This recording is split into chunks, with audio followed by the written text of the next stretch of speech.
Good morning to all of you. Myself Jiten Kumar Barolia, lecturer Computer Engineering, Government Polytechnic College दोसा।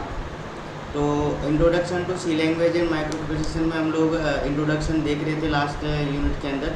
तो इस वाले PPTs में मैं आपको थोड़ा इसके बारे में जो रिवाइज भी कराऊंगा और उसके अंदर और आगे नेक्स्ट क्या क्या टॉपिक उस बारे में हम लोग बात करेंगे।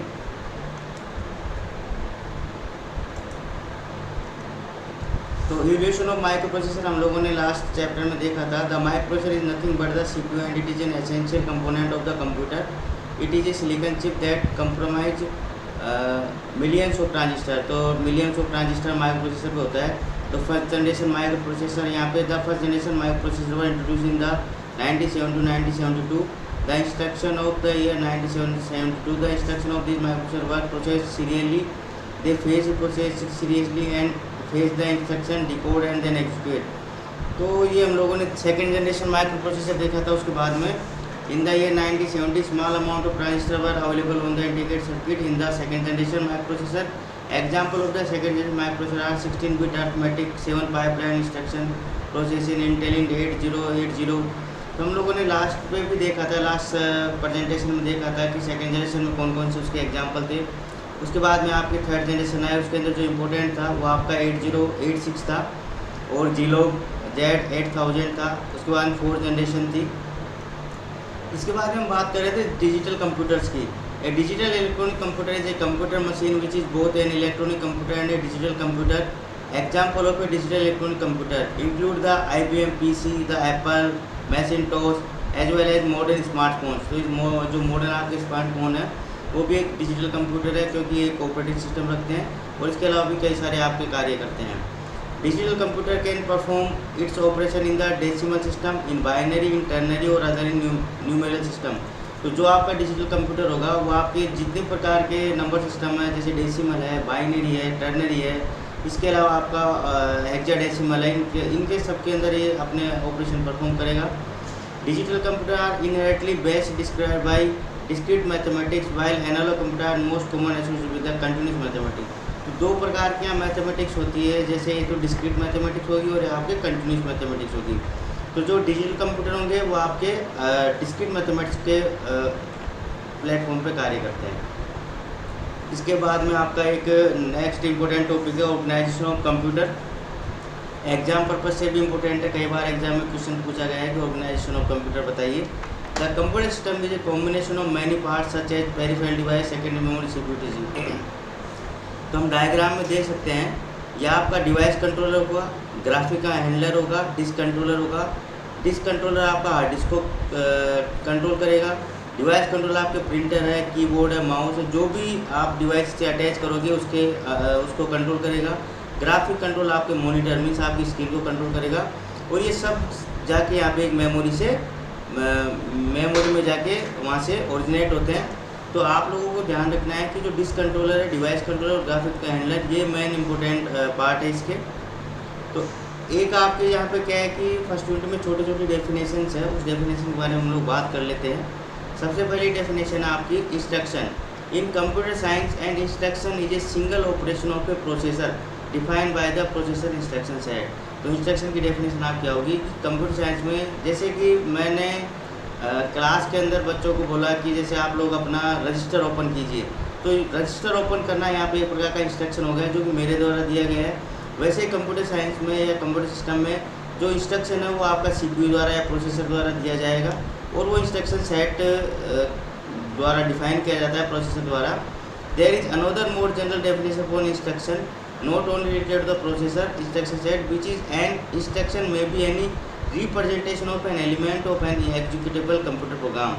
तो इसके अंदर आप ऐसा बोल सकते हैं कि इंस्ट्रक्शन क्या होगा, ये किसी भी एलिमेंट को रिप्रेजेंट करने का कंप्यूटर प्रोग्राम हो सकता है। जैसे कि मैंने कोई 2 डिजिट को ऐड करवाया तो सब यहाँ पे जैसे मैंने उसको ऐड किया तो ADD यहाँ पे इंस्ट्रक्शन हो गया जो कि क्या परफॉर्म करना है, एडिशन परफॉर्म कर रहा है। At the lowest level each instruction is a sequence of the describe physical operation in computer is such as add. तो आप मैंने एग्जांपल आपको ऐड कर दिया तो यहाँ पे ऐसे आपको परफॉर्म होता है। इसके बाद में एक छोटा सा एक डेफिनेशन हो रहा है यहाँ पे प्रोग्राम क्या होता है ये program is a collection of instruction that can be executed by a computer to perform a specific task. तो प्रोग्राम क्या होगा, जो ग्रुप होगा, ग्रुप ऑफ इंस्ट्रक्शन प्रोग्राम कहलाएगा। जैसे कि मैंने आपको कहा कि मेरे को एक कैलकुलेटर का प्रोग्राम बनाना है, तो कैलकुलेटर का प्रोग्राम बनाने के लिए आपको एडिशन का इंस्ट्रक्शन भी उसमें ऐड करना पड़ेगा, सब्ट्रैक्शन का भी करना पड़ेगा। इसके अलावा आपको यहाँ पे डिवाइड का भी करना पड़ेगा, मल्टीप्लाई का भी करना पड़ेगा, पावर का भी करना पड़ेगा। तो ये अलग अलग इंस्ट्रक्शन मिलके एक फिक्स प्रोग्राम बनाना है, कौन सा वाला, कैलकुलेशन वाला। तो ये आपका एक प्रोग्राम कहलाता है। Most computer device require program to function properly. तो आपको यहाँ पे प्रोग्राम करने के लिए डिवाइस, कंप्यूटर डिवाइस को जरूरी है यहाँ पे फंक्शन काम करने के लिए प्रोग्राम की। एक computer program usually written by computer programmer in a programming language. तो ये जो प्रोग्राम हो किस में लिखा जाएगा, प्रोग्रामिंग लैंग्वेज में। अब तक आप लोग क्या है कि अवेयर इतने नहीं हो, तो अब हम बात करते हैं प्रोग्रामिंग लैंग्वेज और नॉर्मल लैंग्वेज की क्या बात होती है। जैसे मैं आप लोगों से बात कर रहा हूँ, हिंदी में बात कर रहा हूँ, तो ये आप नॉर्मल लैंग्वेज होगी, नेचुरल लैंग्वेज है। इंग्लिश में बात करूँगा, ये भी नेचुरल लैंग्वेज। लेकिन हमें कुछ ऐसी लैंग्वेज चाहिए जो कंप्यूटर आसानी से समझ सके। मैं कंप्यूटर में इनपुट दूँ तो कंप्यूटर उसको समझ जाए, तो ये आपकी प्रोग्रामिंग लैंग्वेज कहलाती है। इसके बाद में एक डेफिनेशन आती है आपकी मशीन लैंग्वेज क्या होती है। Machine language is collection of binary digit और bits that the computer reads and interpret. Machine language is the only language a computer capable of understanding. तो आज हम लोग किसी पंछी से बात करना चाहिए, मैं चाहता हूँ कि मैं किसी मोर से बात करना चाहता हूँ, तो मोर हमारी लैंग्वेज डायरेक्ट नहीं समझ सकता। तो वैसे कंप्यूटर को हम अपनी लैंग्वेज डायरेक्ट समझा नहीं सकते, उसको क्या होता है केवल मशीन लैंग्वेज समझ में आती है। दिमाग में हम लोग सबसे पहला तो ये याद रखना पड़ेगा कि जो भी कंप्यूटर होंगे, जितने भी कंप्यूटर होंगे, वो आपकी केवल मशीन लैंग्वेज को ही समझते हैं। और मशीन लैंग्वेज क्या होता है, कलेक्शन ऑफ बाइनरी। मीन्स जो भी हम चीज़ पढ़ेंगे वो केवल 0 या 1 में ही फॉर्मेट पढ़ेंगे। तो बाइनरी यहाँ पे होता है 0 और 1। तो इसलिए जो कंप्यूटर होगा तो उसको समझाने के लिए हमें मशीन लैंग्वेज की आवश्यकता होगी। तो an example of machine language for that hello world.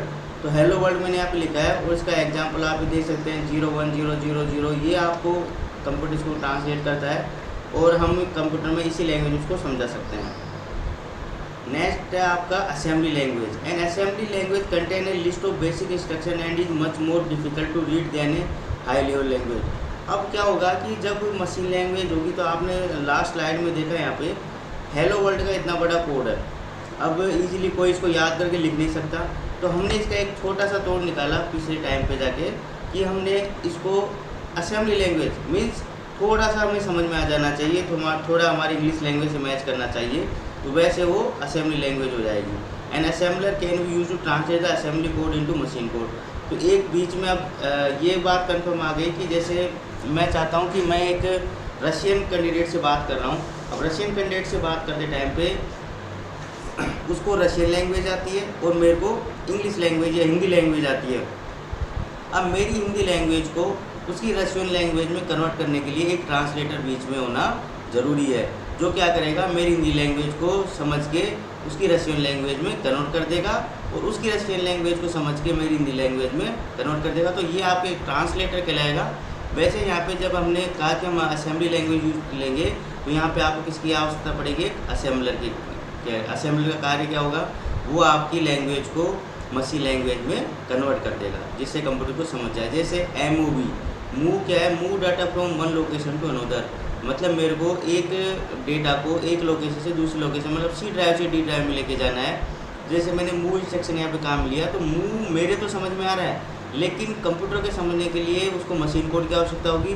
तो असेंबलर क्या करेगा, मूव के इंस्ट्रक्शन को किसमें कन्वर्ट कर देगा, मशीन कोड में। तो असेंबलर का कार्य आप लोगों को समझ में आ गया होगा कि वो क्या करेगा, असेंबली लैंग्वेज को किसमें कन्वर्ट करेगा, मशीन कोड में। इसके बाद जैसे ऐड टू वैल्यू, 2 वैल्यू को ऐड करना, ये भी एक असेंबली लैंग्वेज का इंस्ट्रक्शन है। Subtract A value from another value, ये भी असेंबली लैंग्वेज का है। इसके बाद में बात करते हैं हम high level language. High level language क्या होती है, तो हम यहाँ पर तीसरी प्रकार की लैंग्वेज काम में ले रहे हैं। पहला हमने मशीन लैंग्वेज काम की, जो सीधा कंप्यूटर समझ लेता है। दूसरा क्या होगा, असेंबली लैंग्वेज होगी, जो हमारी भी थोड़ी बहुत समझ में आती है और कंप्यूटर के भी थोड़ी बहुत समझ में आती है, लेकिन इसके लिए हमें किसकी आवश्यकता पड़ेगी, असेंबलर की आवश्यकता होगी। थर्ड आपकी high level language is a programming language such as C, Fortran और Pascal that enable a programmer to write program that are more or less independent of a particular type of computer। Such language are considered high level language because they are close to human language and further from machine language. तो ये भी एक प्रकार से machine language, हम पहले किसी programme को लिखेंगे, लिखने के बाद में उसको किस में कन्वर्ट कर देगा, ये सी लैंग्वेज का प्रोग्राम है, तो उसको मशीन लैंग्वेज में लास्ट में वो कन्वर्ट हो जाएगा। ये ह्यूमन लैंग्वेज से जैसा है, मतलब थोड़ा बहुत अपनी इंग्लिश से मैच खा जाएगा। The main advantage of high level language और low level language that they are easier to read, write and modify. ये क्या सबसे बड़ा फ़ायदा क्या है कि तो एक तो थोड़ा सिंपल समझने में होगी, राइट करने में सिंपल होगी और इसको मॉडिफाई इजीली किया जा सकता है। अब बात आती है कंपाइलर और असेंबलर क्या होते हैं। Compiler convert the source code written by the programmer to an machine language. तो कंपाइलर यहाँ पे क्या करेगा, सोर्स कोड लिखेंगे जो हाई लेवल लैंग्वेज के अंदर जैसे सी है, C++ है, उसको कंपाइलर किस में कन्वर्ट कर देगा, मशीन लैंग्वेज के अंदर। सेम यहाँ पे एक compiler will consider the entire program is as a whole code and then translate. The main job of the compiler is that is check all kinds of limits, range, error, etc. before the compiler can successfully execute the code. The error must be removed from the source code. Example of compiler is C, C++, Java, C#. तो क्या करेगा compiler, आपका जो आपने code लिखा है उसके अंदर पहले देखेगा आपने कोई गलती तो नहीं कर दी, उस गलतियों को रिमूव करवाएगा, एरर को रिमूव करवाएगा, रेंज चेक करेगा उसकी, और उसके बाद में उसको किस में कन्वर्ट कर देगा, मशीन लैंग्वेज के अंदर कन्वर्ट कर देगा और आपका आउटपुट वहाँ पे दिखा देगा। ये जो microprocessor and C language वाला सब्जेक्ट है उसके अंदर हम बाद में जो यूनिट नंबर 5 है वहाँ से हम लोग सी लैंग्वेज चालू होती है, तो एक यूनिट हम लोग माइक्रो प्रोसेसर की पढ़ेंगे, एक यूनिट आपकी सी लैंग्वेज की पढ़ेंगे। तो ये अपनी फर्स्ट यूनिट कंप्लीट होने वाली है, उसके बाद में अपन सी लैंग्वेज की स्टार्ट करेंगे। तो उसके जब हम प्रोग्राम देखेंगे तो मैं आपको प्रोग्राम रन करके दिखाऊंगा, तब आपको समझ में आएगा कि कंपाइलर का एग्जैक्टली कार्य क्या होता है। इसके बाद में असेंबलर की डेफिनेशन हमने थोड़ी देर पहले पढ़ी थी, आपकी असेंबली लैंग्वेज को किस में कन्वर्ट कर देगा, मशीन लैंग्वेज में। The assembler take as input the assembly code and translate into the equivalent machine code. Assembler check each instruction for its correction and generation is diagnostic message. ये एक बीच में एक टर्म आती है इंटरप्रेटर, कंपाइलर और assembler, इसका difference exam में कई बार पूछा जाता है, तो इन तीनों का डिफरेंस अपन लोग देख लेते हैं। तो सबसे पहले अपन देखते हैं translator, translate high level language into machine code, translate high level language into machine code. Compiler का भी वो कार्य है। Assembler translate assembly language into machine code. Translate source one line at one time, translate all code at the same time. तो ये translator आपके यहाँ interpreter ही है, दोनों में डिफरेंस स्लाइड सा डिफरेंस है। इंटरप्रेटर क्या करेगा, translate source one line at A time, तो एक एक लाइन को रीड करता जाएगा और उसको ट्रांसलेट करता जाएगा, जबकि कंपाइलर क्या करेगा, पूरी लाइन को एक साथ पढ़ेगा। जैसे मैंने क्या हुआ कि मैंने पहले तो एक लाइन पढ़ ली, इंटरप्रेटर का अपन सिंपल सा कार्य देख लेते हैं। जैसे मैंने एक लाइन को पढ़ी, एक लाइन पढ़ने के बाद मैंने उसको ट्रांसलेट कर दिया, मीन्स उसका अर्थ निकाल दिया, तो ये तो इंटरप्रेटर का कार्य होगा। कंपाइलर क्या करेगा, जैसे आपको पूरा पेज लिखा हो, पूरे पेज को पढ़ेगा, पढ़ने के बाद में उसको कन्वर्ट करेगा। और असेंबलर क्या करेगा, use the processor instruction set to convert, needed every time you run the program. Translator की जरूरत हमेशा पड़ेगी, only needed once to create an executive file, जब आप पूरा पेज लिख लोगे तभी कंपाइलर की आवश्यकता पड़ेगी। Runs quickly as conversion between two low level language just land on the process instruction, और असेंबलर आपका जल्द से जल्द कार्य करेगा। Return a list of error found and while lines, और ये आपकी जैसे आपकी पहली लाइन में कोई एरर आ गया आपको दिखा देगा, अगली लाइन पे नहीं जाएगा। Will only inform you the first error in file, और ये क्या करेगा, इसके अंदर पूरे प्रोग्राम को चेक करेगा और पूरे एरर आपको एक साथ बता देगा। Run more slowly as it is being translate every time the code is run, ये थोड़ा धीरे चलेगा। क्यों चलेगा, क्योंकि एक एक लाइन को चेक कर रहा है, फिर देख रहा है। और ये क्या करेगा, once compile run quickly but compiling can take a long time, ये क्या करेगा, जब एक बार कंपाइल हो जाएगा तो ईजिली रन हो जाएगा। लेकिन क्या होगा कि इसको करने के लिए आपको क्या करना पड़ेगा, कंपाइल करने के जैसे आपकी एरर ज़्यादा आ गई उसको आप रिमूव करोगे, कौन सी लाइन में एरर है इसको सब करेगा। तो ये आपकी फर्स्ट यूनिट के अंदर हम लोगों ने ये सब चीज़ें देखी। अब जो आपकी नेक्स्ट यूनिट है हम लोग सी लैंग्वेज के बारे में बात करेंगे उसके अंदर, तो वो उससे आपको पता लग जाएगा कि हम लोग दो लैंग्वेज को लेके क्यों चल रहे हैं। तो सी लैंग्वेज का सबसे पहले मैं आपको वहाँ पे बेसिक पढ़ाऊँगा, उसके बाद फिर हम प्रोग्रामिंग की बात करेंगे। वैसे माइक्रो प्रोसेसर का अपन लोग अभी बेसिक पढ़ रहे हैं, तो उसकी प्रोग्रामिंग की बात करेंगे। और थैंक यू वेरी मच।